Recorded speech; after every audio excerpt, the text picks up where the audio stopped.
اور پھر پارٹی کو آرگنائز کریں گے, اس کے بعد ہی کچھ ہو سکتا ہے. حالانکہ الیکشنز میں جانے کی جو دوسری پارٹی کی ایک جو دوسری سائیڈ ہے, ان کا یہ ہے کہ ہم لڑ دھر کے جس طرح 2018 میں گئے تھے اس طرح الیکشنز میں جائیں گے. تو میں سمجھتا ہوں جو سینئر پولیٹیشنز ہیں وہ یہ سمجھتے ہیں کہ شاید یہ ایک بچکانہ سوچ ہے, اس طرح الیکشنز نہیں جیتے جاتے. یہ پی ٹی آئی 2013 میں کر کے دیکھ چکی ہے, نون لیگ 2018 میں کر کے دیکھ چکی ہے. الیکشنز بڑی میچورٹی سے لڑے جاتے ہیں, بڑی پلاننگ سے لڑے جاتے ہیں. تو یہ چیز آصف علی زرداری سمجھتے ہیں, یہ چیز شہباز شریف سمجھتے ہیں, لیکن شاید مریم صاحبہ ابھی یہ بات نہیں سمجھتی. تو تحریک مجھے ابھی فی الحال ایسی کوئی تحریک جس کو کہتے ہیں نا ڈیسیسو تحریک کہ لوگ چلے جائیں گے اور اسلام آباد میں بیٹھ جائیں گے. سر بریک لے لیں, ایک بڑی اہم پریس کانفرنس ہے ڈاکٹر خالد محمود صدیقی صاحب کی, ہم بریک لیتے ہیں, بڑی شارٹ بریک, بڑی اسپیڈ کے ساتھ میں بریک لیتا ہوں. بریک کے بعد آتا ہوں, اس ڈسکشن کو آگے بڑھاتے ہیں. بریک کا ٹائم ہے, بریک کے بعد آتے ہیں. ویلکم بیک ناظرین, جو ملک کی صورتحال ہے آپ کے سامنے ہے. ویڈیوز آڈیوز کا آنا, رانا شمیم صاحب سابقہ چیف جسٹس صاحب کی جس طرح بیان حلفی آنا, اس کے بعد ثاقب نثار صاحب کی جو آڈیو آنا, اس کو یہ فرانسک بھی ہونا بڑی اہم ہے. اس کے ساتھ ہی مریم نواز صاحبہ کی جو اشتہارات نہ دینا اور جس طرح کی اس کی تصدیق ہونا اور اس کو مان لینا مریم نواز صاحبہ نے کہ یہ واقعی میں نے ہی کہا ہے سب کچھ اور میں نے اس کو تسلیم بھی کرتی ہوں. سر کیا کہیں گے, یہ انہوں نے مان لیا, تسلیم کیا. دوسری طرف گورنمنٹ جو ہے ثاقب نثار صاحب کو, پوری گورنمنٹ جو ہے نا اس کے ساتھ کھڑی ہے, کیا کہیں گے سر؟ اچھا, اب اس کے اندر ایک تھوڑی سی ذرا ڈسٹنکشن یہ کرنی پڑے گی that I don't care about the government, وہ ساتھ کھڑی ہوتی ہے یا نہیں, وہ تیتر بٹیر ہیں. آپ کو پتا ہے پوری فیڈرل کیبنٹ ہر بندے کو تو انہوں نے منسٹر لگانے کی کوشش کی ہے. انفیکٹ وہ جو فائنانس منسٹر کی جگہ جس نے سینٹ کی سیٹ چھوڑی ہے ایوب افریدی, اس کو بھی مشیر لگا دی ہے. یعنی کہ کوئی کیبنٹ میں انہوں نے کوشش یہ کی ہے کہ جو 1.5 کروڑ نوکریوں کا وعدہ کیا تھا وہ پوری کی پوری 1.5 کروڑ نوکریاں لوگوں کو کیبنٹ میں لگا کے دے دیں, لیکن اس کو ذرا چھوڑ دیتے ہیں. اب اس کو جب آپ نے سائڈ پہ کیا تو ایک فیئر بات کر لیتے ہیں. فیئر بات یہ ہے کہ یہ آواز ثاقب نثار کی ہے یا نہیں ہے, یہ فیصلہ ہوگا جب اس کیس کو عدالت میں پیش کریں گے. 1.5 سال ہو گیا ارشد ملک کی ویڈیو کو پریس کانفرنس مریم نواز شریف نے کر دی تھی کہ اب تو نواز شریف چھوٹ گئے, اب تو دیکھیں نا ثابت ہو گیا. آج 1.5 سال پورا ہو گیا, ایڈجنمنٹ اسلام آباد ہائی کورٹ میں لے رہے ہیں, سپریم کورٹ میں اس کا فیصلہ آ گیا کہ آپ یہ جمع کرائیں اسلام آباد ہائی کورٹ میں پینڈنگ اپیلز میں 428 کے تحت. فورینزکس ہوں گے, دودھ کا دودھ پانی کا پانی ہو جائے گا, اگر اصلی ہوگی تو آپ چھوٹ جائیں گے. اب یہ جو ثاقب نثار کی آڈیو ٹیپ ہے, میں آپ سے کہہ رہا ہوں کہ اگر یہ کورٹ میں جمع ہو گئی اور یہ فورینزکس اس کے ٹھیک نکل آئے 100% یہ ایکوٹ ہو جائیں گے. لیکن یہ کیوں اس کو جمع نہیں کراتے؟ اب یہ ایک سوال ہے پوچھنے والا کہ آخر یہ کیوں وہ کورٹ میں جا کے نہیں جمع کرا رہے, اپنے فورینزکس کر کے اپنی پریس کانفرنسز کیوں کر رہے ہیں؟ اگر اتنا بڑا آپ کو لیگل فائدہ مل رہا ہو تو آپ لیگل فائدہ کیوں نہیں لے رہے؟ ہر وکیل کہہ رہا ہے کہ یہ اگر جمع ہو گئی تو اس سے آپ کو قانونی طور پہ آپ کی سزائیں ختم ہو جائیں گی, آپ جمع نہیں کرا رہے. سیم یہی چیز رانا شمیم کے ایفیڈیوٹ کے ساتھ بھی ہے کہ رانا شمیم کا ایفیڈیوٹ ایک رپورٹر کو تو بھیجا جا سکتا ہے کہ اس کو فرنٹ پیج پہ چھاپیں, لیکن اس کو اسلام آباد ہائی کورٹ میں نہیں جمع کرایا جاتا, کیونکہ پھر سوال یہ اٹھے گا کہ آ جائیں جی اس کے اوپر کراس ایگزامینیشن ہوگی. اور یہ جو سر آڈیو کلپ ہے ثاقب نثار کی یا رانا شمیم کا ایفیڈیوٹ ہے, آخر یہ کب سے آپ کے پاس ہیں؟ اور اگر پہلے سے آپ کے پاس ہیں تو یہ آپ کو آج 2021 کے اینڈ میں آ کے کیوں یاد آیا کہ یہ آپ نے ریلیز کرنے ہیں؟ اگر یہ چیزیں آپ کے پاس تھیں تو آپ کیوں ان کو کورٹ میں نہیں لے کے گئے؟ آپ آج تک کیوں نہیں لے کے جا رہے؟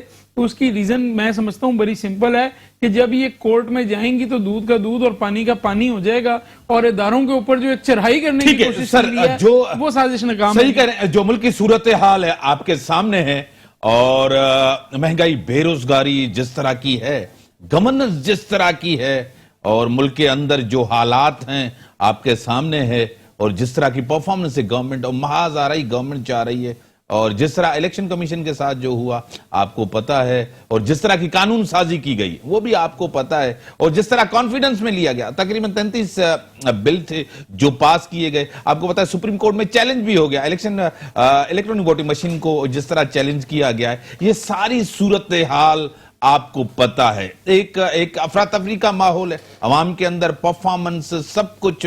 لیکن ایک چیز آپ کو پتا ہے سر، یہ تو چیز آپ نے ساری چیزیں بتا دی، جو ساری حالات آپ کے سامنے ہے، کیونکہ گورنمنٹ کی کوئی ڈائریکشن نظر نہیں آ رہی، گورنمنٹ کو کرنا کیا ہے۔ اگر گورنمنٹ کو یہ ساری چیزیں ہم پوچھ لیتے ہیں، آپ کی محاذ آ رہی ہے، وہ کہتے ہیں کہ نہیں یہ تو اپوزیشن جو ہے نا وہ سازش کر رہی ہے، اپوزیشن سازش میں لگی ہوئی ہے، کہتے ہیں مہنگائی بے روزگاری، وہ کہتے ہیں کہ پچھلی گورنمنٹ سے ذمہ دار ہے، کہتے ہیں عوام پریشان، وہ کہتے ہیں کہ نہیں میڈیا اس طرح کا ماحول پیدا کر رہا ہے۔ گورنمنٹ اکاؤنٹیبل کس کو ہے سر، کیا کہیں گے؟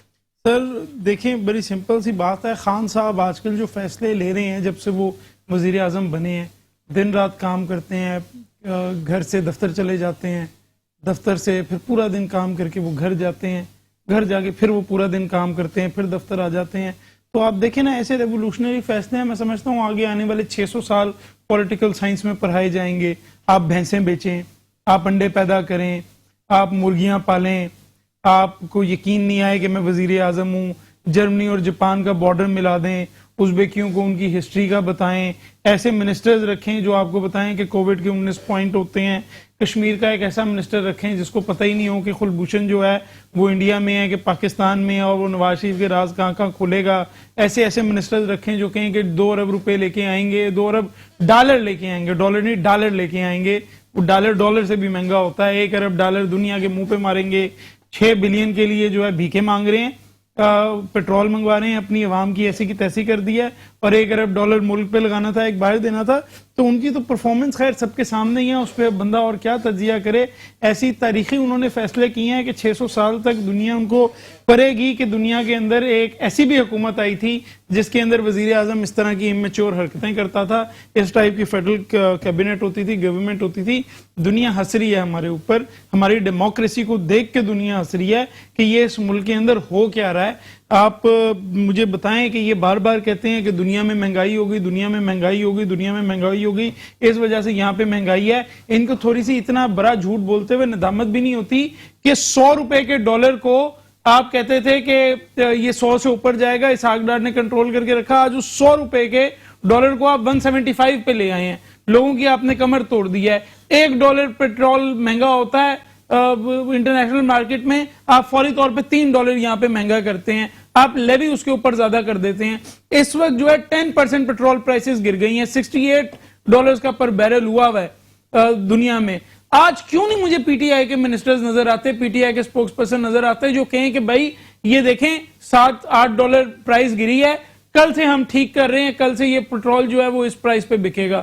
وہ تو ریڈی نہیں ہے۔ تو جہاں پہ کسی غریب آدمی کو فائدہ ہونا ہو وہاں پہ وہ دینے کو اس کو ریلیف ریڈی نہیں ہے، جہاں نقصان ہونا ہو وہاں کے کہتے ہیں کہ دنیا میں مہنگائی ہو گئی۔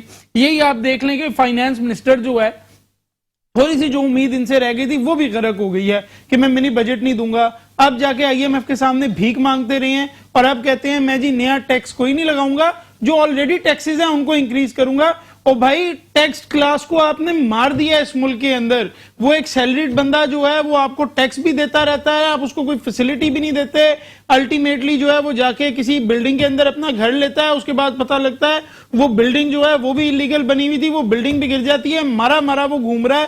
اس کے بعد آپ کہتے ہیں تمہارے اوپر ٹیکس اور لگائیں گے، اور ان دا سیم بیٹ وہ کہتا ہے کہ ریوارڈ پوائنٹس آپ اوورسیز پاکستانیز کے لیے شروع کریں تاکہ وہ اگر جو پیسہ بھیجتے ہیں تو ان کو اس کے اوپر ریوارڈ ملے۔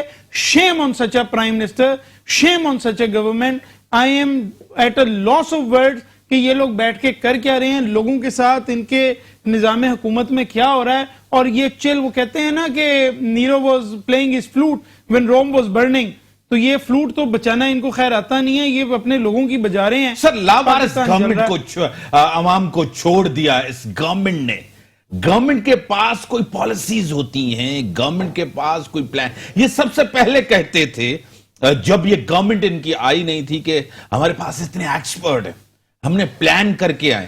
آپ دیکھ لیں 2018 کے اندر دیکھ لیں، پیٹرول پرائسز دیکھ رہے ہیں، ڈالر دیکھ لیں آپ، اس ٹائم مہنگائی، بے روزگاری آپ دیکھ لیں، وہ حالات دیکھ لیں۔ اگر آج آپ حالات دیکھیں بڑا فرق آتا ہے 3 سال کے اندر۔ آپ چھوڑ دیں کس کی گورنمنٹ تھی، حالات کو آپ کمپیئر کریں، ایک زمین آسمان کا فرق نظر آتا تھا۔ یہ تبدیلی کی بات کہتے تھے، بہتری کی بات کرتے تھے کہ ہم بہتری لے کر، اس جیسے حالات ہوتے بھی چلو ٹھیک ہم ان کو کریڈٹ دیتے، اس جیسے حالات بھی نہیں ہیں۔ بالکل سر 100% کم از کم مینٹین ہی کر لیتے تو پھر بھی کوئی بات سمجھ آتی. آپ کی بات میں کوئی شک نہیں ہے, 100% میں آپ کی بات سے ایگری کرتا ہوں کہ جو کہتے تھے ہم قرضے نہیں لیں گے وہ آج انہوں نے ریکارڈ قرضے لے لیے ہیں. جو کہتے تھے کہ ہم ڈالر کو سٹیبل رکھیں گے وہ آج کہاں پہنچ گئے ہیں. اور ان کی ہمت دیکھیں نا, لوگوں کو بے وقوف کس طرح بناتے ہیں. نو ایبسولوٹلی ناٹ, ایبسولوٹلی ناٹ. اور اتنی بھیک مانگی ہے یار آئی ایم ایف سے کہ آپ اپنا اسٹیٹ بینک گروی رکھنے کے لیے تیار ہو گئے ہیں. میں آج صبح جس وقت اٹھ کے میں نے اپنے آپ کو شیشے میں دیکھا ہے میر صاحب, مجھے پاکستانی ہونے پہ شرمندگی ہوئی ہے. میں نے اپنے آپ کو دیکھا ہے, کبھی مجھے آج تک نہیں ہوا. I was always a proud Pakistani. آج جب میں نے صبح اپنے آپ کو شیشے میں اٹھ کے دیکھا ہے, مجھے شرمندگی ہوئی ہے کہ چند بلین ڈالرز کے لیے اپنا اسٹیٹ بینک گروی رکھنے کو تیار ہیں. یعنی اس ملک کے ادارے جو ہیں وہ اب کلونیل طریقے سے چلیں گے. I am at a loss of words. آپ دیکھیں کہ بریک کا ٹائم دنیا کا غریب سے غریب ملک. بریک کے بعد آتے ہیں ناظرین ڈسکشن کو. یہی سے ویلکم بیک ناظرین. مجھے ٹیلی لائن پہ جوائن کیا ہے تہمینہ چودھری صاحبہ, کمیونٹی بلڈر ہیں, بزنس وومن ہیں, انٹرپرینیور ہیں اور سوشل ایکٹیوسٹ ہیں. میں آپ کو ویلکم کرتا ہوں اپنے شو میں. بہت شکریہ آپ کو انوائٹ کرنے کا. کس طرح دیکھ رہی ہیں کووڈ کے بعد بہت زیادہ بزنس کے اوپر امپیکٹ پڑا ہے, مہنگائی, بے روزگاری, بہت سے مسائل ہوئے ہیں, کیا کہیں گی؟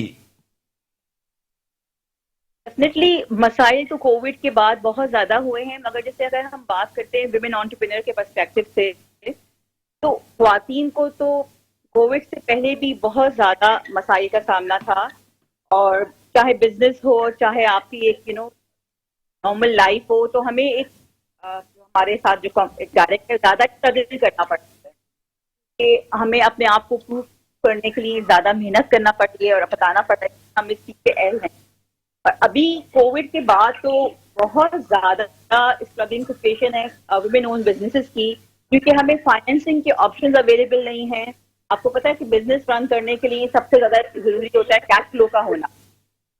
تو وہ جو ہے پاکستان میں جب ہم دیکھتے ہیں تو جو اپرچونیٹیز فائنینسنگ کی ویسے بھی کم ہے comparative to other parts of the world, اور اس میں خواتین کے لیے تو کوئی نمائندگی ہی نہیں ہے.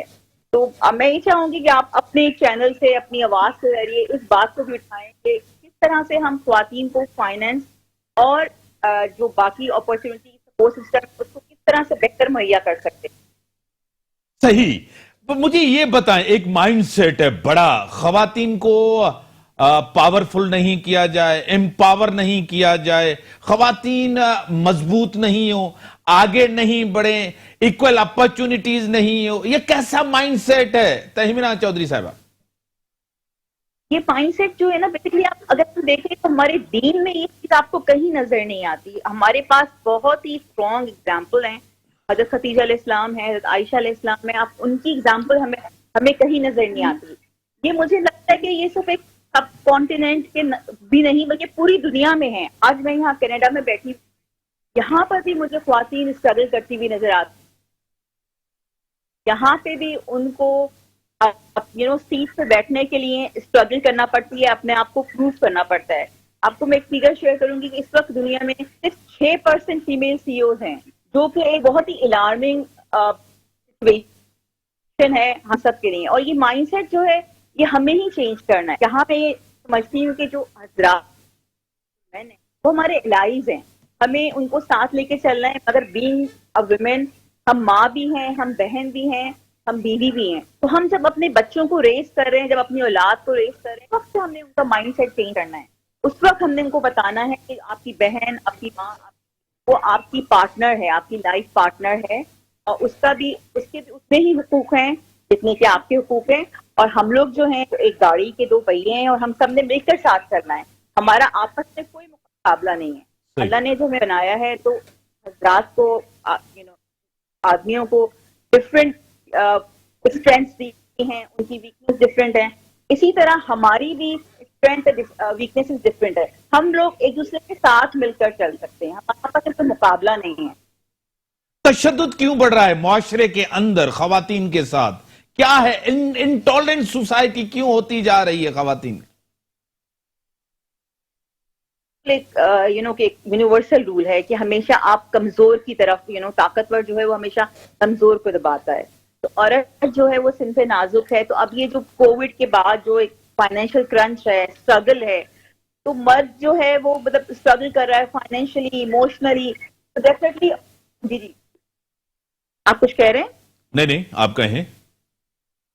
جی تو اس میں یہ ہے کہ عورت کیونکہ کمزور ہے تو الٹیمیٹلی, اور عورت جو ہے وہی گھر چلا رہی ہے, وہی مطلب مرد تو گھر کا سربراہ ہوتا ہے مگر عورت جو ہے وہ گھر کو رن کر رہی ہوتی ہے, وہ گھر کو چلا رہی ہوتی ہے. تو پھر الٹیمیٹلی پھر وہ فرسٹریشن, وہ جو بھی اسٹریس ہے وہ عورت کے اوپر ہی نکل رہا ہوتا ہے. اور وہ تشدد, اور یہ بڑا انفارچونیٹ ہے. اور ایک جو ہم یہ بات کر رہے تھے نا کہ صرف پاکستان میں ایسا, صرف پاکستان میں ایسا نہیں ہے, پوری دنیا میں ایسا ہے. ہر جگہ پہ عورت کو ہیرس کیا جاتا ہے, ہر جگہ پہ عورت کمزور ہے. اور وہی بات جو آپ نے پہلے کی, ہمیں مائنڈ سیٹ چینج کرنے کی ضرورت ہے. اور وہ مائنڈ سیٹ جو ہے وہ گراس روٹ لیول سے اسٹارٹ ہوگا. جب ایک بچے کی تربیت شروع ہوتی ہے ہمیں وہاں سے چینج کرنا پڑے گا.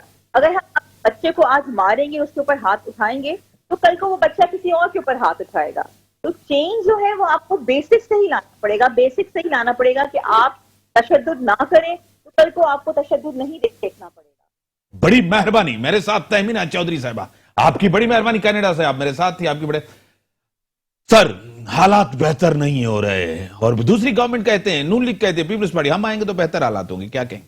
سر میں نہیں سمجھتا. اگر یہ ایسا ایک چورن ہوتا جو بک رہا ہوتا تو ابھی تک یہ حکومت گھر جا چکی ہوتی. مسئلہ یہ ہے کہ اس وقت پاکستان کا جو پولیٹیکل سسٹم ہے وہ کریڈیبل لیڈرشپ سے لیک کر رہا ہے, اور اسی کی وجہ ہے کہ سیاسی انسٹیٹیوشنز کے اوپر سے لوگوں کا بھروسہ اٹھ رہا ہے. جب سیاسی لیڈرشپ کے اوپر سے لوگوں کا بھروسہ اٹھ جاتا ہے تو اس کے بعد جو ہے وہ ملک جو ہے وہ نیچے جانا شروع ہو جاتا ہے. انسٹیٹیوشنز جو ہیں ان کا وقار مجروح ہونا شروع ہو جاتا ہے, ان کا تقدس مجروح ہونا شروع ہو جاتا ہے, اور آہستہ آہستہ لوگوں کا کانفیڈنس ان کے اوپر سے ختم ہو جاتا ہے. یہ وہ ٹائم ہے کہ فیصلہ کریں 1996 میں, جیسے ملیشیا نے فیصلہ کیا تھا, ملیشیا کے سیاستدانوں نے, کہ سب IMF کے لون لے رہے ہیں, ہم نہیں لیں گے, اپنا ملک بلڈ کریں گے. انہوں نے اپنا ملک بلڈ کیا. امریکہ نے کانسٹیٹیوشنل کنونشن کے بعد کہا جتنے آپس میں لڑائی جھگڑے تھے ختم کرو, تمام صوبوں کے جو ان کے سٹیٹس ہوتے ہیں آج مل کے سارے سیاستدان ایک لائن پہ چلیں گے. دیکھیں وہ آج کہاں پہ ہیں. 1991 میں انڈیا ہمارے نیبر میں ہیں, انہوں نے یہ فیصلہ کیا. منموہن سنگھ فائنانس منسٹر تھا, اس نے کہا, وہ بعد میں پرائم منسٹر بھی بنا, اس نے کہا اگر میری اپوزیشن ساتھ دے گی ہمارا IMF کا آخری پروگرام ہوگا, مل کے چلتے ہیں. مل کے چلے اور انہوں نے اپنے ملک کو اس مصیبت سے نکالا.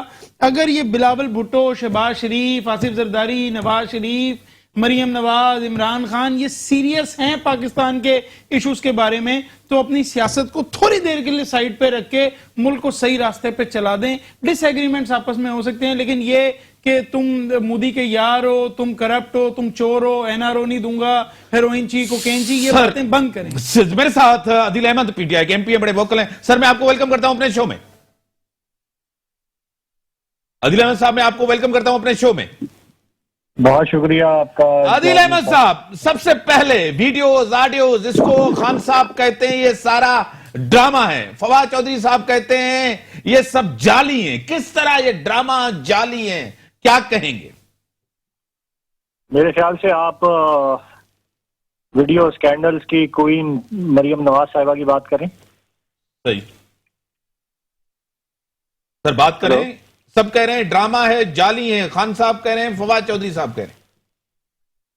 اچھا دیکھیں, پہلے تو اس کا پس منظر کیا ہے. صحیح.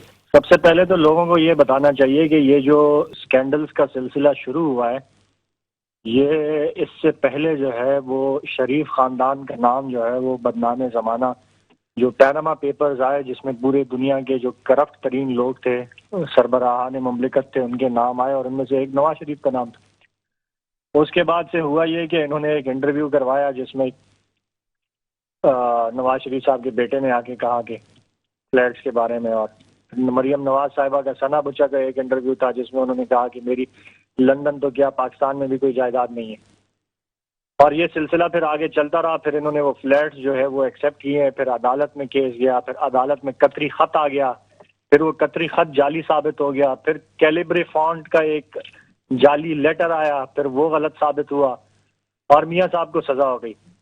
سزا کے بعد انہوں نے جیل میں زندگی جو ہے وہ ان کی مشکل تھی, تو انہوں نے جعلی دستاویزات بنا کر جو ہے ملک سے فرار ہونے میں کامیاب ہوئے، اور اس کے بعد سے یہ سلسلہ شروع ہوا کہ کبھی احتساب عدالت کے ججز کی ویڈیوز جو ہے وہ مریم نواز صاحبہ نکالتی رہیں، اور اب یہ ایک ٹیپ جو ہے یہ بنائی گئی ہے جس کو مختلف فورنزک انویسٹیگیشن یہ بتا رہے ہیں کہ یہ تقاریر میں سے کچھ آواز نکال کے اور ان کی ایک آڈیو ٹیپ بنائی گئی ہے۔ تو اصل مسئلہ یہ ہے کہ جو سوال ہو رہا ہے ان سے کہ لندن کے جو فلیٹس ہیں جو پہلے آپ مان نہیں رہے تھے کہ یہ ہمارے ہیں، اور پھر آپ نے مانا کہ یہ فلیٹس ہمارے ہیں، تو اس کی جو رسیدیں ہیں وہ آپ نے عدالت میں پیش نہیں کی۔ آپ سے سوال یہ ہو رہا ہے کہ آپ رسیدیں پیش کریں اور جان چھڑائیں، لیکن آپ رسیدیں پیش نہیں کر رہے اور دنیا جہان کی جو آپ سے سوال بڑی پوچھ رہے ہیں مہربانی ان کے خلاف جعلی آڈیو ویڈیو ٹائم لمیٹڈ ہے سر، بڑی مہربانی، ملک کے جو سارا حالات ہیں آپ کے سامنے، ویڈیو پرفارمنس پہ کوئی توجہ نہیں ہے، صرف اپنی سیاست ہر کوئی بچا رہا ہے۔ اسی کے ساتھ دیجیے اجازت، اللہ حافظ۔